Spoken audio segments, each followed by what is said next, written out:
Hello everyone. मेरे जो previous video था उसमें मैंने आप लोगों से नॉन कम्युनिकेबल डिजीज़ के बारे में डिस्कस किया था, तो एक बार उसका क्विक रिवीजन कर लेते हैं। नॉन कम्युनिकेबल डिजीज़ वो डिजीज़ होती हैं जो कि जेनेटिक मतलब फैक्टर्स या फिर लाइफस्टाइल फैक्टर्स की वजह से होती हैं। जनरली जो डिजीज़ होती हैं वो अनहेल्दी लाइफस्टाइल्स की वजह से होती है। साथ ही साथ में ये जो नॉन कम्युनिकेबल डिजीज़ है वो जेनेटिकली ट्रांसफर इनहेरिट भी होती हैं from your ancestors to the next generation childrens. ठीक है। अब जो अगर देखा जाए तो ये जो लाइफस्टाइल डिजीज़ हैं उनमें एग्जांपल्स मैंने आपको बताए थे, डायबिटीज़, हाइपरटेंशन, हार्ट डिजीज़। जबकि जो मेंटल हेल्थ डिजीज़ हैं वो हैं डिप्रेशन और ट्रॉमा। अब ये डिजीज़ जो है क्यों होती हैं, तो first is the dietary factors, जिसमें ये आपको बताया था मैंने शायद कि ये जो कैंड फूड, ये जो पैकेज फूड जो होते हैं ये जो है बहुत high level of sodium contain करते हैं, जिससे कि जो बिकॉज इनमें सॉल्ट होता है एज अ प्रिजर्वेटिव, तो जिसकी वजह से बीपी की समस्या हो सकती है।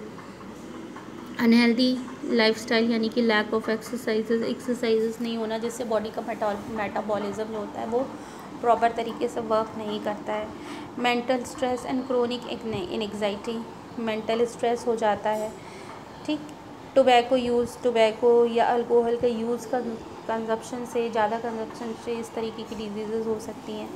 एंडोक्राइन डिजीज़, जो कि आपके जब ऑर्गन्स जो होते हैं वो प्रॉपर फंक्शन नहीं करते हैं, जैसे कि डायबिटीज़ में पेनक्रियाज जो है प्रॉपरली फंक्शन नहीं करती हैं, प्रॉपर अमाउंट में इंसुलिन सीक्रेट नहीं करती हैं, तो डायबिटीज़ जैसी सिचुएशन जो होती है वो क्रॉस हो सकती है।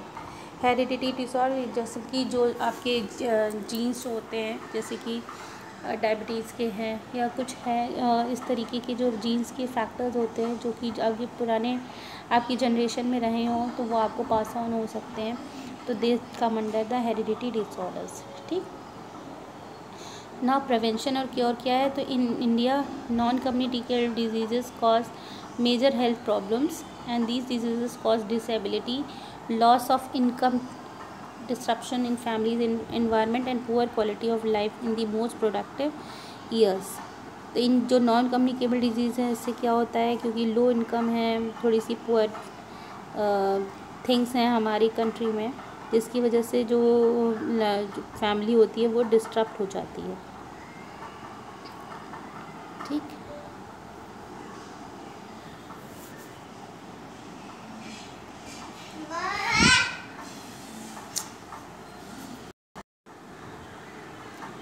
अब ये है किस तरीके से ये जो डिजीज़ हैं वो किस तरीके से ठीक हो सकती हैं। Eating a balance diet helps in the prevention of obesity and other lifestyle disease. अगर हम बैलेंस डाइट लें तो हम ओबेसिटी और इस तरीके की जो लाइफस्टाइल डिजीज़ हैं उनसे छुटकारा पा सकते हैं। बैलेंस डाइट में आप फ्रूट्स और वेजिटेबल ले सकते हो, होल ग्रेन प्रोडक्ट्स ले सकते हो, मिल्क और मिल्क प्रोडक्ट्स का यूज़ इस्तेमाल कर सकते हो। एडिक्वेट स्लीप, प्रॉपर तरीके से स्लीप लेना, एटलीस्ट हमको एक दिन में 6 से 8 घंटे की स्लीप लेना ज़रूरी है, क्योंकि अगर आप ढंग से नहीं सोगे तो आपका ब्लड प्रेशर जो है वो बढ़ जा सकता है और आपका स्ट्रेस लेवल जो है वो इंक्रीज़ हो सकता है, जिससे कि बायोलॉजिकल क्लॉक आपकी डिस्टर्ब हो जाएगी।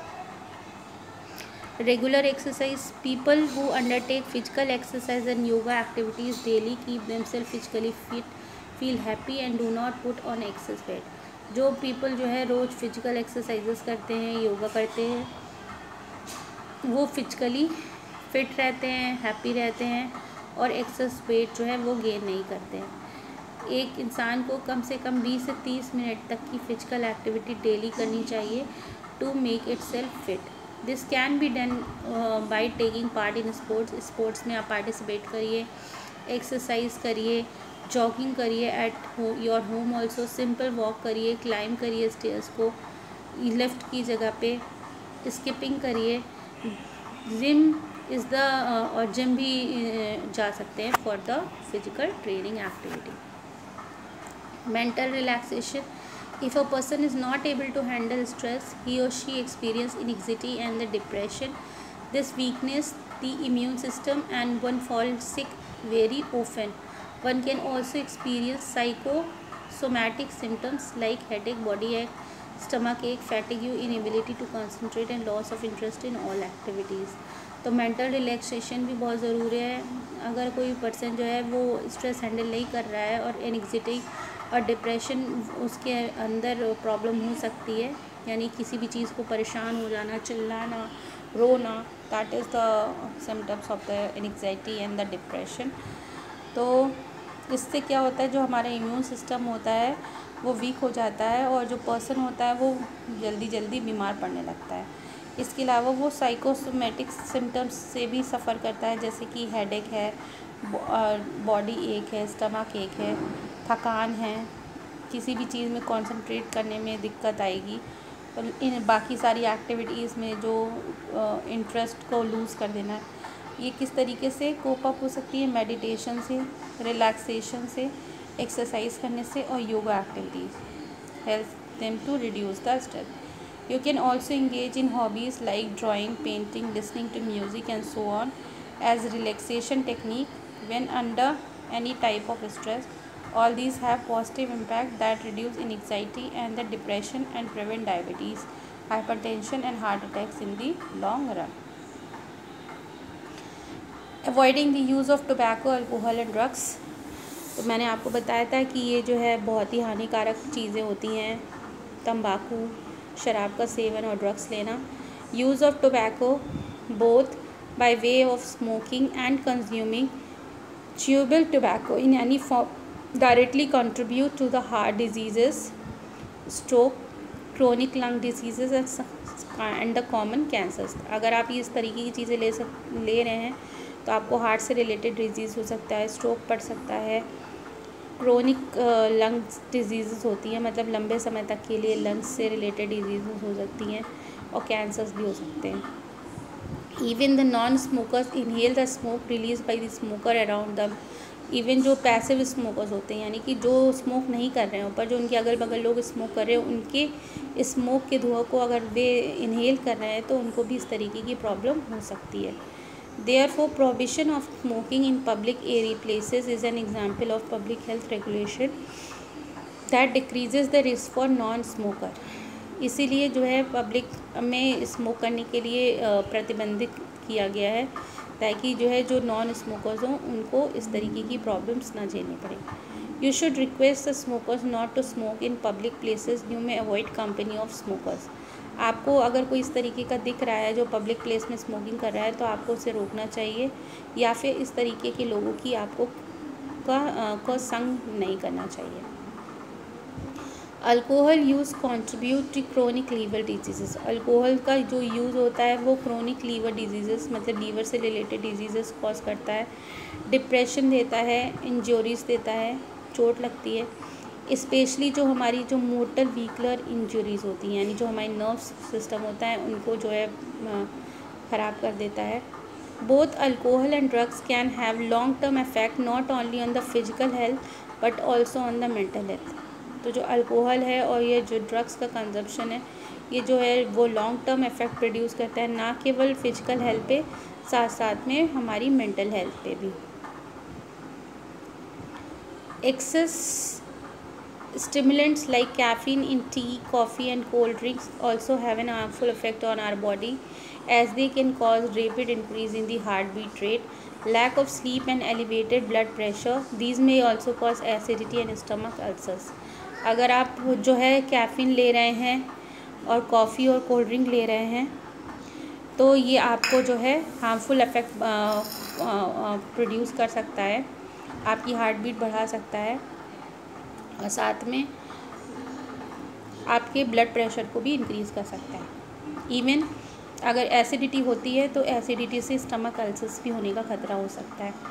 Additive drugs impair social and occupational functioning and are associated with impair mental health. जो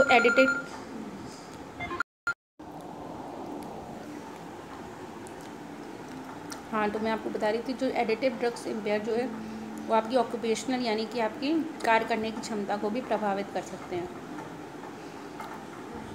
नेक्स्ट इज एंटीऑक्सीडेंट। एंटीऑक्सीडेंट जो है वो डैमेज को प्रिवेंट कर देते हैं, repair of cellular function and delay in ageing process. ये आपकी सेलुलर फंक्शंस को जो है रिपेयर करते हैं, साथ ही साथ में आपकी एजिंग की प्रोसेस को धीमा कर देते हैं। Fresh vegetables, fruits and dry fruits are rich in the source of antioxidant. जो फ्रेश वेजिटेबल्स हैं, फ्रूट्स हैं, ड्राई फ्रूट्स हैं, ये जो है एंटीऑक्सीडेंट्स के रिच सोर्स हैं। Use of Ayurvedic, homeopathic and Unani medicine also help in the cure of non communicable diseases. ठीक, आयुर्वेदिक, होम्योपैथी और यूनानी मेडिसिन जो है वो नॉन कम्युनिकेबल डिजीजेस के क्योर्स में हेल्प करती हैं।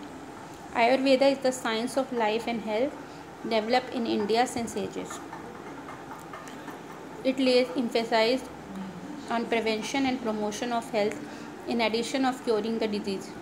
The treatment under the Ayurveda can be successfully used in early stages of diabetes, liver or disorders, skin diseases, stress, insomnia and anorectal diseases. तो आयुर्वेदा है उसका भी बहुत अर्ली स्टेजेस में यूज़ किया जा रहा है बहुत सारी डिजीज़ेस को ट्रीट करने के लिए।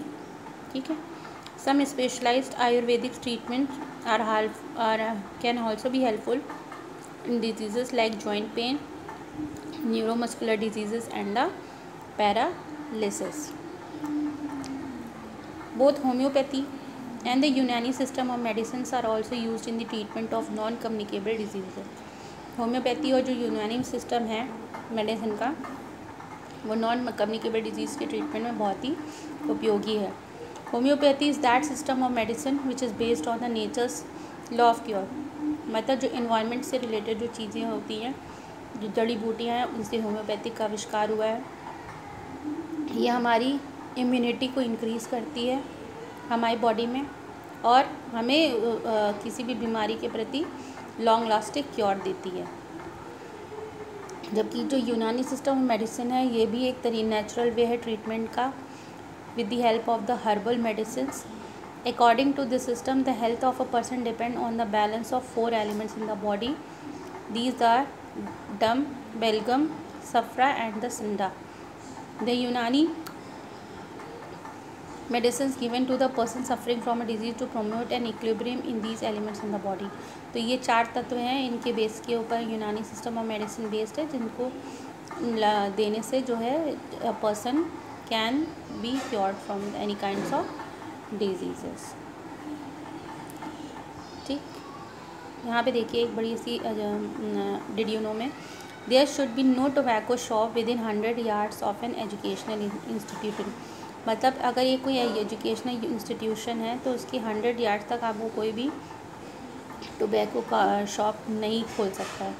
Cell and purchase of tobacco related item like cigarette, gutkha by minors and to anyone of below the age of 18 is prohibited. 18 से कम उम्र के लोगों को ये सारी चीज़ें प्रतिबंधित है। तो आई होप कि आपको ये टॉपिक क्लियर हुआ होगा नॉन कम्युनिकेबल डिजीज़ का, कि क्यों होती हैं, इनका प्रिवेंशन क्या है, इनकी वजह क्या है, किस तरीके से हम इन्हें क्योर कर सकते हैं। तो just read the topic and if you have any doubts तो आस्क मी। Thank you.